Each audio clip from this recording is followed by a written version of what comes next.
Hello, and welcome to another episode of CISO Tradecraft, the podcast that provides you with the information, knowledge, and wisdom to be a more effective cybersecurity leader. My name is G. Mark Hardy, and today we're going to talk about the demise of the cybersecurity workforce. Yeah, let's look into that a little bit, and this should be a fun discussion. And as always, please follow us on LinkedIn and make sure you subscribe so you can always get the latest updates.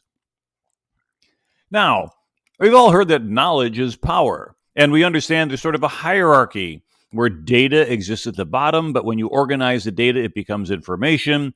Information, when it's applied, becomes knowledge, but effectively utilizing knowledge becomes wisdom. And that four-tiered hierarchy, if you've noticed, I kind of use that in all my introductions to the show, the information, knowledge, and wisdom to be a more effective cybersecurity leader. Well, knowledge is part of the hierarchy, but if you hear that knowledge is power, and power is achieved at level 3, what do you have at level 4 when you get to wisdom? Is it more powerful?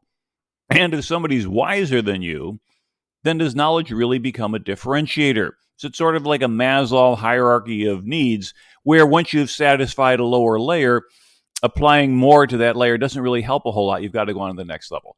See, it really comes down to people. And cybersecurity, as we know, is one of the hottest careers today. And for anybody who's in the job market lately, either hiring or looking to be hired, supply and demand is driving up costs.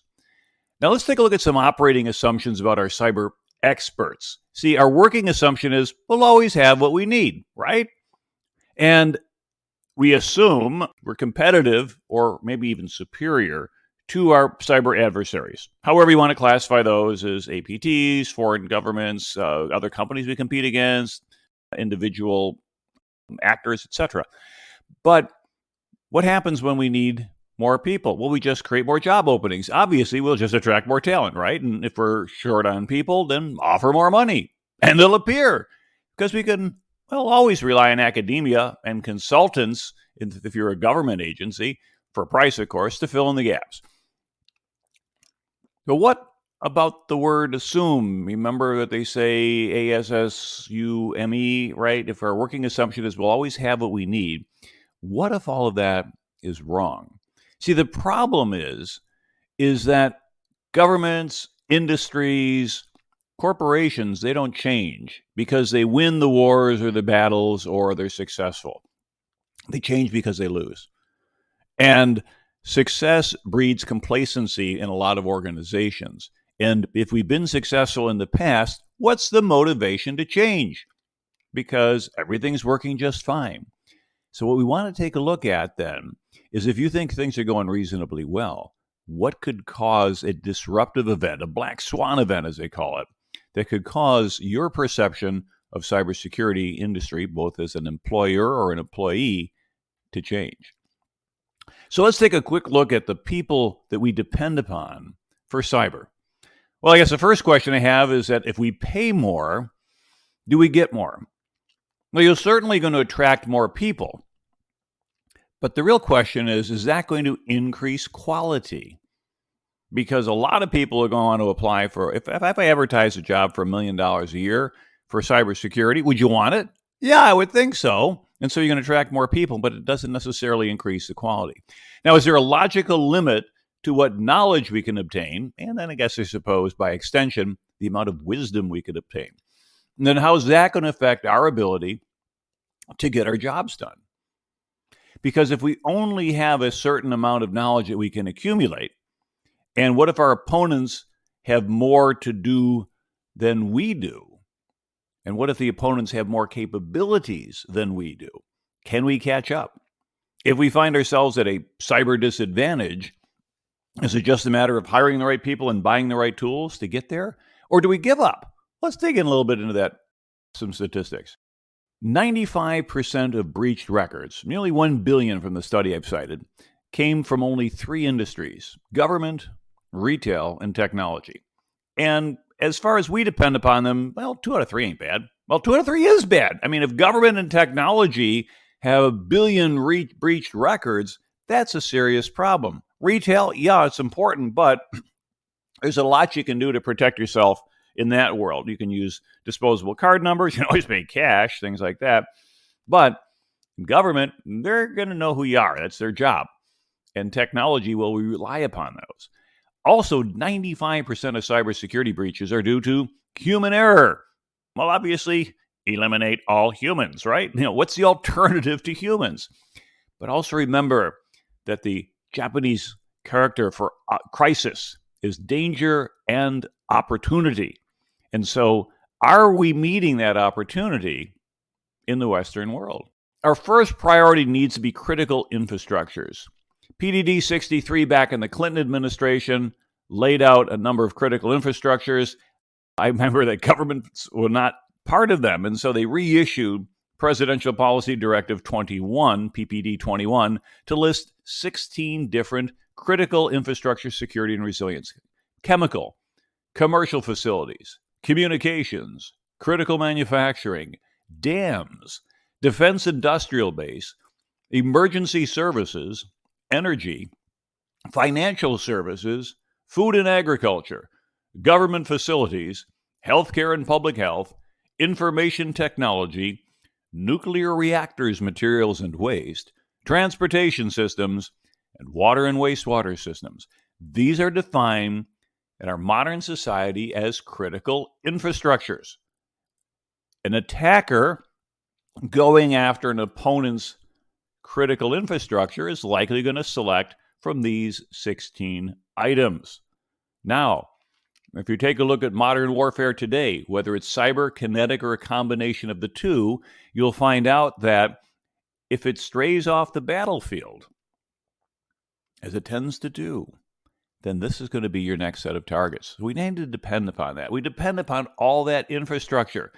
I fly a lot. Transportation systems is on the list. So 2019, my last full year of travel before COVID, 114 flights. And then I went 12 months with like one trip. Well, I'm getting back in the loop again. So we depend upon all this infrastructure, but it also means, because everything is automated, we depend upon who writes the code. Now, are you okay with code written by Cisco? How about Huawei? Now, I'm not going to get all into about nation states because that's not necessarily the point of the talk, but how about this? Are you okay with Boeing instead of Airbus? Because if you remember, the Boeing 737 MAX had some real issues with regard to air safety, and after 2 aircraft were lost, and then the entire fleet was grounded for a huge amount of time, we're now seeing that Boeing is selling them again, and people are getting on the planes and flying them. Well, what happened a little bit in the Boeing 737 MAX software? I could probably, having talked to a number of experts, give you an episode on that, at least half of one, but that's not my area of expertise, so I'm not going to stray into that. But from what I did learn is that Boeing had outsourced the development of some of the 737 MAX software to $9 an hour engineers working, overseas, right? Because you're not going to get a $9 an hour engineer in the United States. And these are people who wrote and tested the software, even though they didn't have a deep background in aerospace. Yet, at the same time, the company was laying off experienced engineers and pressing their suppliers to cut costs. And what we're seeing here is sort of the culmination to ask the question, are our MBA schools teaching that life safety comes down to a mere financial equation? Now, I might be a little bit biased on this because I did my MBA at a Jesuit school, so I tend to think a little bit more about social responsibility and the obligations you take on when you hire an employee to also include their families and things like that. But that's not really what's being taught in mainstream MBA. Anybody remember Upton Sinclair's The Jungle? Somewhere around 1908, plus or minus, where he wrote about the meatpacking industry.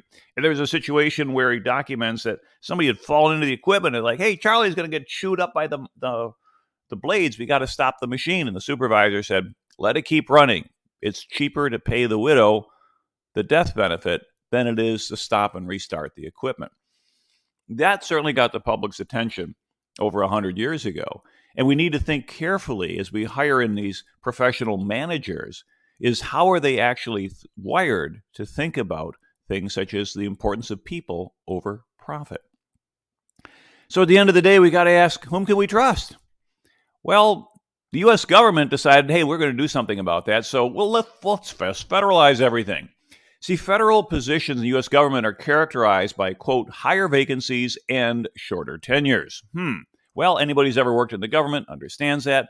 Some times you'll get some rock stars that'll come in to the government. Jen Easterly, or even Mudge, Pete Zacko, or a couple years at DARPA, but they're not going to stay for 20 or 30 years. That's really not the nature of government employment at a certain level.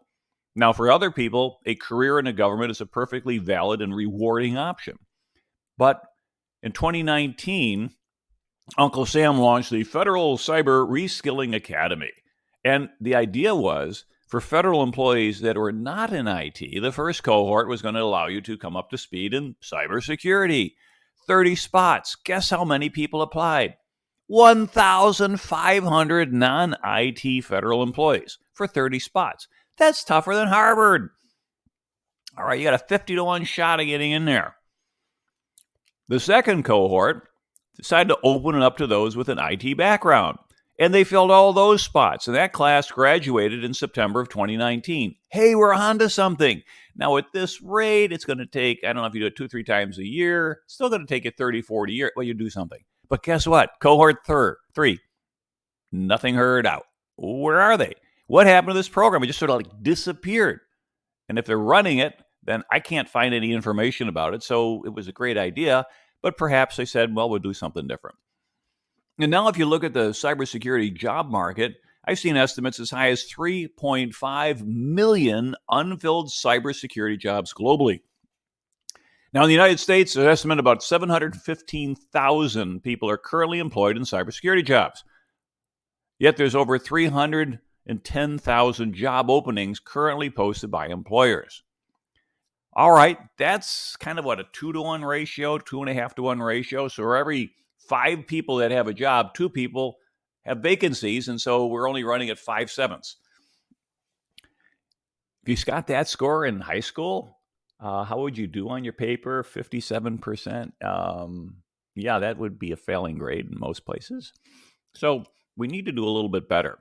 Actually, those numbers are probably wrong. I got to do my math in my head faster. Hey, I'm recording this at 7 in the morning. What do you want? Government IT employee demographics.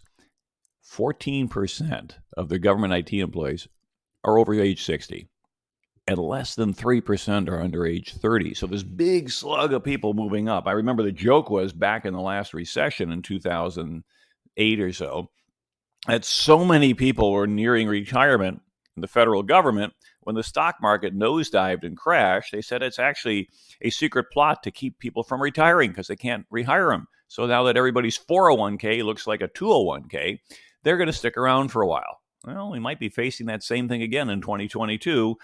We'll see where we're going, but it's not looking good right now. In any case, Dan Lorman, a former NSA employee, had said that, quote, I've heard many who move into the private sector from government to be disappointed with their lack of responsibilities and scope of duties. Quote, well, I got to tell you that private sector can certainly pay more. And for those of us who have served in the government service or in the military, as I said, I had 30 years of misspent youth in the Navy, you know that you can make more money on the outside, but you don't do it for the money. You're doing it for a different sense, for a reason, a sense of purpose, for mission, or what, job security, whatever it happens to drive you. But what's interesting is that in the government service, you often can get a far greater span of control and scope of responsibility at given level than you often can in corporate. Now, just before COVID, I was able to get some information. So the global cybersecurity outlook, because that was the last sort of untainted year with all these rolling lockdowns, et cetera. So they did a survey of leaders at the World Economic Forum in Davos. It says that cybersecurity is the number one concern of U.S. CEOs. Job postings the year before from India were up 39% in cyber. Ireland up 18%. Now, Ireland's been home to multinationals such as Facebook, Apple, and Amazon, although we're seeing the efforts to try to go ahead and change tax laws and put minimum corporate taxes in place globally. That might change. Clicks on cybersecurity job openings in that year, 2019. Remember, last one before COVID. Up 18% in Israel, up 13% in Netherlands, but down 1.3% in the U.S. And the question is, are we planning or responding to failure? See, the boom in demand in 2018 came after a number of massive cyber incidents across the globe in 2017, including disruption of power companies, airports, and the central bank in Ukraine. Yeah, again. The temporary shutdown of the National Health Service in the UK, and the publication of nearly 9,000 stolen CIA documents by WikiLeaks. So I found that on a blog post that was back in 2019 saying, hey, this is why everybody joined the cyber force, because, well, they need us.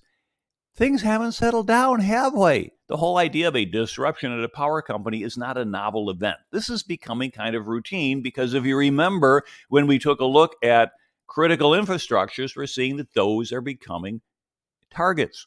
And healthcare becoming a target of certain underground operations that we've read about. And if you've read any of Brian Krebs' columns and some of the leaked information that's come out from some of those internal chat rooms, we're seeing that, hey, it's not like we don't care about people's health. We just care about making money. Hey, why not lock up some hospitals? They're got to pay. Otherwise, people will die. So they'll pay a ransom.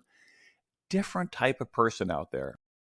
If we look at some of the top paying cybersecurity jobs, application security engineer, average salary about $128K. Director of Information Security at $127,800. Senior security consultant, $126,000. You get down to a pen tester at $115,000, still not bad. A security engineer, maybe $102,000. Information manager at $99,900. All these salaries are basically $100,000 or more today. Pretty good numbers. Now, if we take a look at those top-paying cybersecurity jobs and we map them into the government pay scale, which goes from GS1 to GS15, Step 1 to Step 10. Yeah, I know they've been looking around at different pay bands and things like that, but this is the stuff that I learned many years ago, and it's still out there.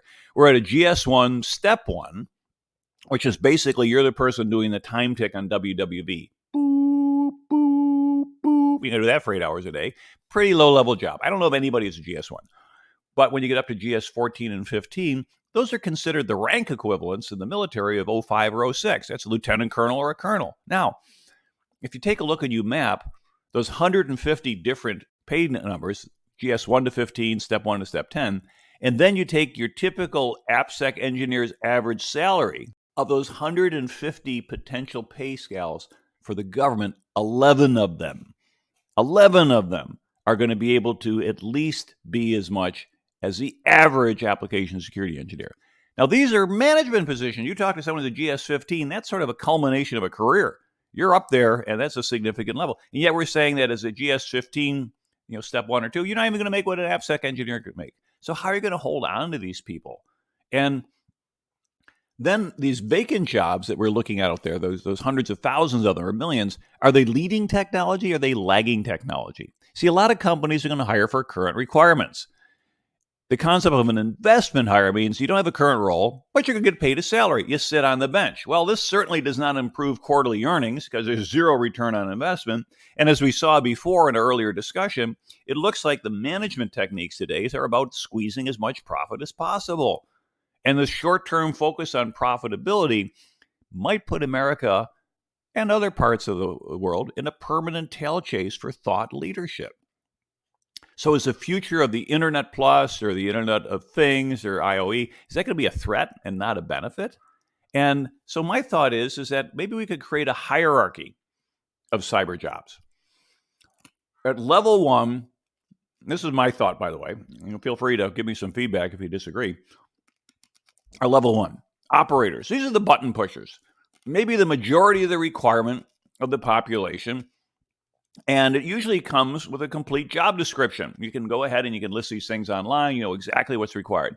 Really doesn't require a deep understanding, but these are your starter jobs. This is where the most of the ads are. You find these jobs in the back of a matchbook cover. Call this 800 number, and you do. Like, if you want to be a long-haul truck driver, press 1. If you want to be a cybersecurity employee, press 2. This is where we bring people in. They push the buttons in the right order. I remember I spoke at a conference about 3 years ago as ISACA, and Robert Herjavec was a keynote. And he had done this Dancing with the Stars thing, and he said, when he goes out there with his wife, and people say, hey, Mr. Herjavec, would you like to do some dancing here at our dance floor and show everybody? He says, I don't know how to dance. I said, what? He did an amazing job. I said, I know how, for 2 minutes and 34 seconds, how to repeat a certain sequence of physical moves. And I can redo that over and over again. And I can do exactly the same thing, but I can't dance. And as somebody who had a grandmother who taught music for 74 years and took piano lessons for for my entire youth, I got to tell you, there's a difference between a musician and someone who can push the keys in the right order. Most people can play chopsticks. Dot, dot, dot, dot, dot, dot. All right, there's not a whole lot of understanding about the music theory in that. But for the people who can play beautiful music like Chopin or something like that, that requires a much deeper understanding. And I don't think that's what you find in level 1. Fortunately, we got level 2. Level 2 analysts think for a living. They got to deal with ambiguity, partial information, often requires one or more current certifications. These are the people that we want, and probably a lot of you on this call are listening in, or the podcast, are at level 2. Requires one or more current certs, as I said, you're in high demand. You're often characterized by employment mobility, meaning what? You're going to be moving around from job to job because there's going to be bigger opportunities.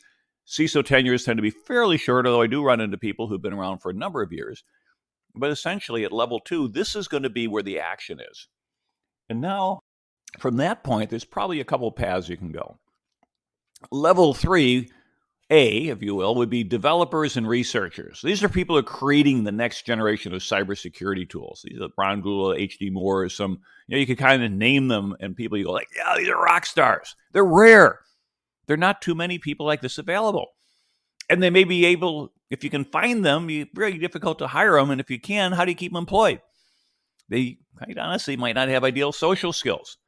I know some folks who've been brilliant in there, but they're kind of borderline, almost on the Asperger's syndrome. Nothing wrong with that. If you understand how to create a successful environment for these people, they can produce amazing types of output.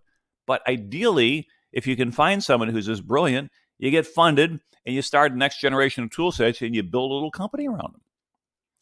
And then the 3B, if you will, because at first I called it 3 and 4 and someone pointed out, hey, you know what? People don't go from 3 to 4. So they go one or the other, is a cyber strategist. And I don't even think we're talking about this yet. This is someone with a deep understanding of cyber, geopolitics, and economics who can influence senior leadership. Someone like Chris Inglis. So Chris is an advisor to the President of the United States. He was a brigadier general in the Air Force Reserve, the deputy director of the National Security Agency. Yeah, he checks those tickets for deep understanding of cyber, geopolitics, and economics. These people are extraordinarily rare, and a cadre of them could really become a national level asset. So let's think about that. And how do you hire someone like that? We're not even attracting and retaining the next generation. I look at the Global Information Security Workforce Study by IC Squared. 7% of cybersecurity professionals are under the age of 29. That, to me, was kind of surprising. 13% between ages of 30 and 34, which means 80% are 35 and over. Average age is 42. And then the question is, are we reaching everyone? Because of our workforce, only 11% female. 6% of STEM workers, science, technology, engineering, mathematics, are African American, and 7% are Hispanic. There's a huge amount of talent out there that we have not been able to reach out to effectively to say, hey, be part of this. And so as a result, through these past biases that have existed, which hopefully are going away, I got to admit, they're probably still there for a lot of people. But in general, we should be a meritocracy, is that you lose out on access to the talent if you blind yourself. And that's not just the United States. That's a global issue. The workforce gap is pervasive because what we find out is a huge number of jobs. United States, this estimate here from the IC Squared, 879,000 employed with 359,000 openings. Next biggest set of openings, like that, Mexico having 195,000 unfilled jobs. Even something is, South Korea at 44,000, even Singapore, 17,000 people. That's a huge number of people when you think about it. Gee whiz, I went to Northwestern. Our entire undergraduate campus is only 6,500 people for everything. And so now we're talking about huge volumes of universities constantly cranking people out, try to fill it. So what's the pipeline look like? If you take a look at the cybersecurity job postings, of 143,000 of them studied by Rasmussen University, they said 93% of them require at least a bachelor's degree. And 68% of the companies that they surveyed said hacking competitions help build better skills. Okay, well, if hacking competitions build better skills, where can you go to college to get a degree in hacking competition? Yeah, there is, of course, a cybersecurity, collegiate cybersecurity challenges and things like that. But we're starting to see that hands-on experience and professional certifications may be better ways to acquire skills.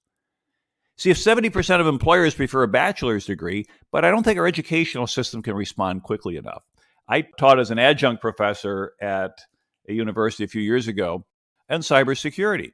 And what I found then is that the prior professor that they'd asked me to take over, when I said, "Can I take a look at his syllabus?" They said, "Well, we kind of prefer you write your own." That seemed kind of strange. Usually success leaves clues. And I'm thinking like, well, they don't want me to do this. I went to the Wayback Machine and found out that this guy had not changed his syllabus in 8 years. See, bureaucracy takes years to approve new curriculum in universities because, let's face it, chemistry doesn't change a whole lot from day to day. Mathematics doesn't change a whole lot from year to year, at least the stuff you teach at an undergraduate level. And so as a result, you can have a very slow, ossified process, which eventually grinds out new curricula.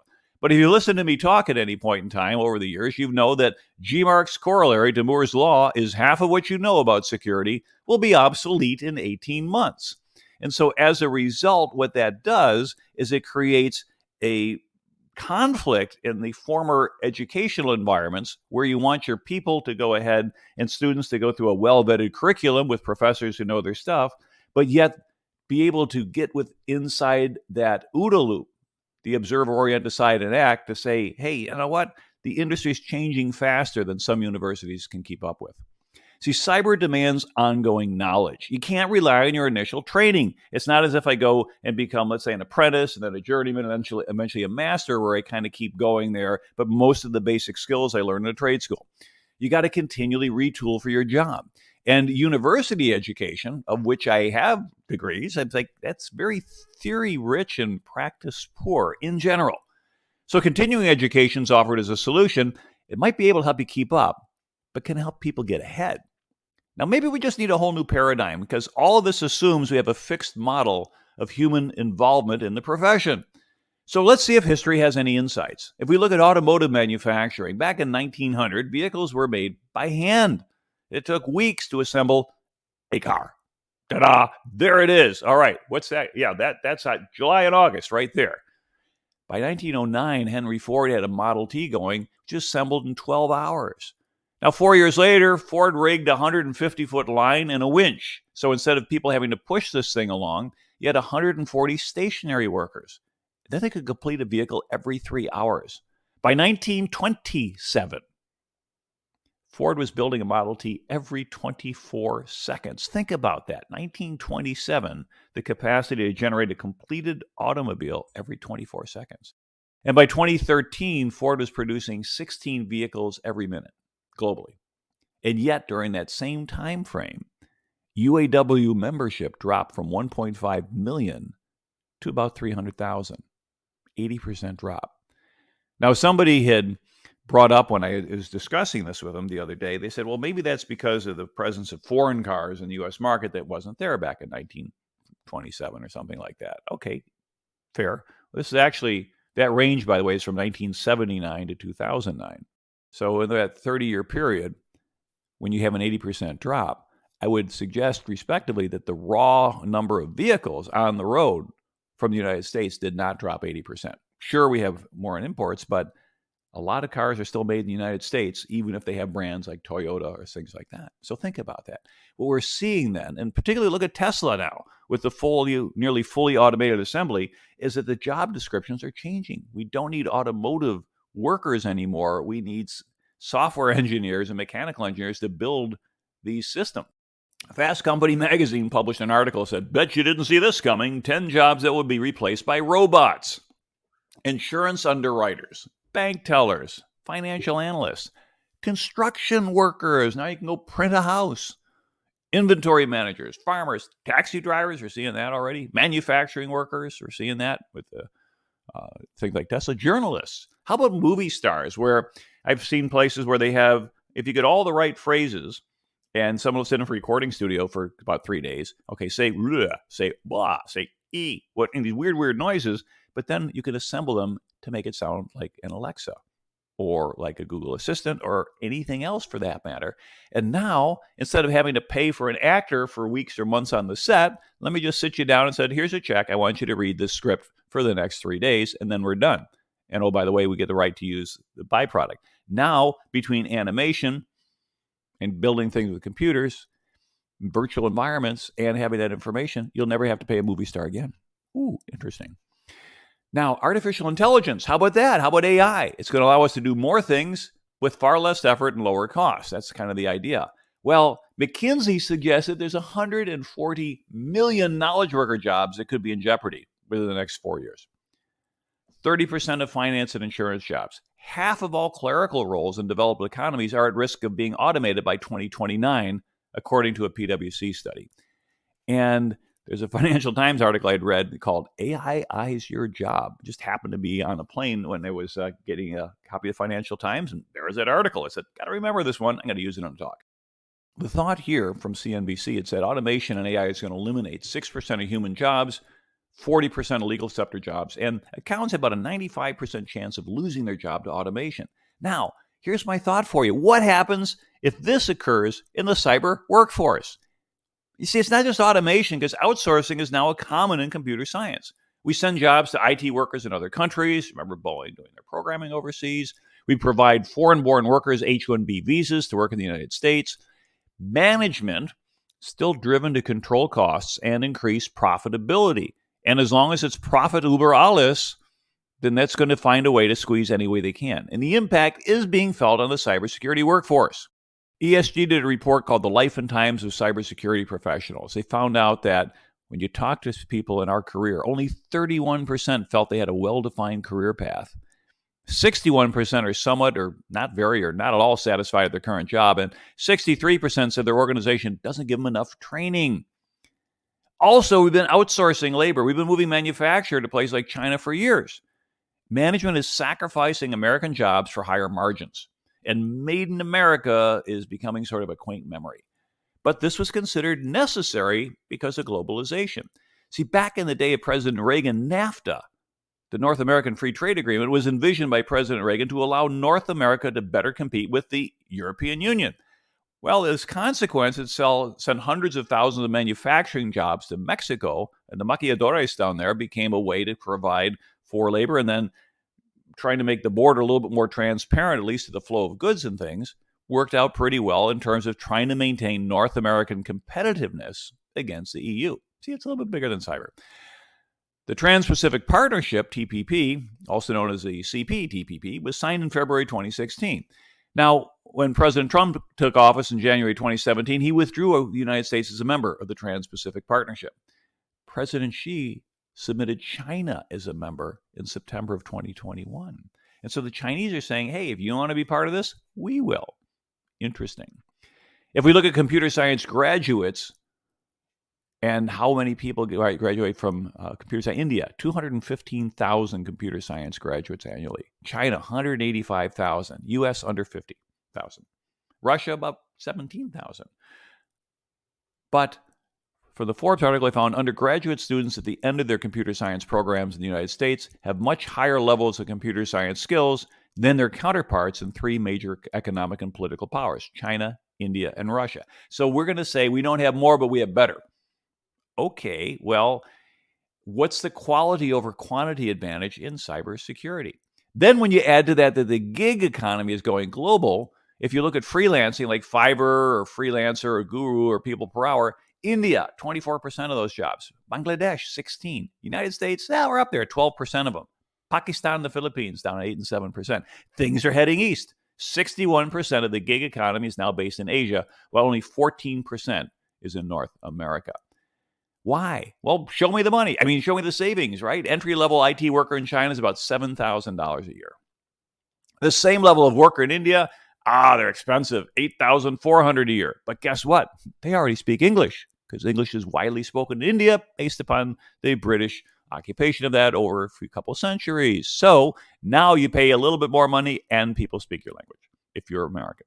The H-1B visa workers tend to make less than the U.S.-born equivalent, so let's see if we can't get H-1B visas over here. Now, Congress has capped the regular visas at about $65K a year $20,000 more for a master's degree or higher, and you get exemptions for higher education, nonprofits, yada, yada. But yet, when you throw in all those exemptions and special things, there's nearly 500,000 Indian-born H-1B visa workers in the United States.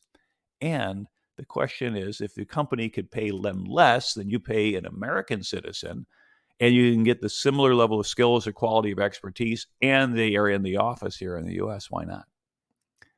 Then the other aspect has to do with other nations kind of flexing their legal muscle. In China, the cybersecurity regulations that were effective in 2019 say that all network operators must tell the government the sensitivity of their data handled, what strategies they use to protect it, and what Chinese government approved infrastructure they use, every network operator. And police teams have the authority. They can plug directly into networks to verify. These invasive audits and inspections could expose your source code. They do background checks required on selected employees. Essentially, to do business in China, you have to let the Chinese government see everything. Well, no way, no, wait, but it's cheap. Yep, and you can do it. Okay, maybe. You see, American and European companies are giving in. If a company moves a factory overseas, then you're going to want tech workers near the manufacturing plant, right? And the governments of China and India even require this for market access. So our IT jobs are now, if you will, a trailing indicator of employment, not a leading one. You follow the factory. So what could possibly go wrong for the West? Could this trend inhibit Western students from pursuing computer security and computer science degrees? Well, why go for a career that's going to face a downward pressure on salaries as more work is outsourced to cheaper countries? And maybe this is a more serious national trend than we think currently. And what if the gap between requirements and available domestic skilled laborers continue to widen? See, there's a geopolitical impact of AI and automation as well. You see, Western nations have enjoyed waves of industrialization for the last 200 years and the manufacturing employment that it brings. It's allowed America to create a middle class and to reach the level of economic success that we have. But the challenge then is retooling an already skilled marketplace. Look at Lou Gerstner, what he did with IBM when he moved them from a mainframe or from a PC manufacturing company, which is their big push back there in the 80s when everything became commoditized, to moving it to a consulting business. Some leaders can do that. But now, what about developing nations that missed their chance? They never had a chance to build this cadre of educated, skilled workers that could then be retooled for another factory. Because with increased automation, what's the population going to do for work? You look at some of the nations that are in the Middle East that provide a lot of oil and energy, they don't need to hire people. When I was over there in Qatar, there were, 250,000 citizens and about 1.5 million expats. A lot of the work is done by non-citizens. And so kids they got nothing to do. They got all the money in the world. They get very risky behaviors and things such as that. Well, that's one challenge. But what challenge does that also create for government stability? And also because it creates opportunities for non-government organizations like Al-Qaeda, or Taliban, or ISIS to be able to go ahead and recruit from a set of people who are bored, who don't have challenges, who don't see a career path, and somehow could be convinced that someone could be blamed for all of that. You see, recruiting success for those types of organizations do not often come from people in well-established jobs. They're like, no, why would I do that? In fact, you go after countries that have not had that opportunity to industrialize, and therefore they have a large unemployment population of younger people. That's fertile ground for recruitment. Now, what's the implication on the marketplace of all this? A lack of competitiveness for our businesses, our loss of intellectual property. All right, all this stuff is getting shipped overseas, and governments are saying, thank you very much. IT security really has become as critical as finance. You cannot be in business without it. And that's in the corporate world. On the government side, cyber compromise is the leading mechanism for espionage today. We look at CMMC and some of the initiatives coming out of the federal government to try to address that. And that's going through lurches and efforts as they went from CMMC 1 to version 2. And I'm certified as a practitioner. And they said, hey, you're going to have this great future. And then when they came out with version 2, they said, yeah, we're going to let everybody self-certify. Then why did I spend this time and money learning this stuff? Oh, don't worry, we'll make it worth your while. We'll see. Basically, cyber represents a low investment mechanism to fight and win a war. You can go head to head with the largest armies and win. And you don't have to risk battlefield casualties. Dr. Thomas Adams had wrote in Future Warfare and the Decline of Human Decision-Making, published in Parameters, which is the Army War College magazine. Warfare has begun to leave human space. Military systems on the horizon will create an environment that are too complex for humans to direct, and the proliferation of information-based systems will produce a data overload that'll make it impossible for humans to directly intervene in decision-making. So we will simply pretend to be in complete control. See, when computers are designed and programmed by other computers, this situation is going to be even further from anything humans can reasonably expect to understand, much less intervene successfully. By the way, guess when that article was written? 2001. Yeah. So what's our future? Is it going to be dystopian like The Terminator? Maybe it'll be hopeful like Star Trek. But you know what both of those futures have in common? Everything is automated. Computers run the show. And computers essentially write codes for other computers. So who watches the watchers may no longer be the operative question. It's who programs the programmers may be the future. So I hope I've given you a couple ideas and things to think about in the demise of the cybersecurity workforce. Is everything going as well as we thought we could, or are we potentially getting ready to face a disruptive event? I don't know, but I wanted you to start thinking about these things, and I do certainly welcome your feedback. I want to thank you for listening to our CISO Tradecraft show, and if you've enjoyed learning about these things or just kind of getting your mind going, get other people to share it. Let them know about it. Send us a referral link and things like that. And as always, if you can, follow us on LinkedIn if you're not already, and stay listening. So this is G. Mark Hardy. Until next time, stay safe out there.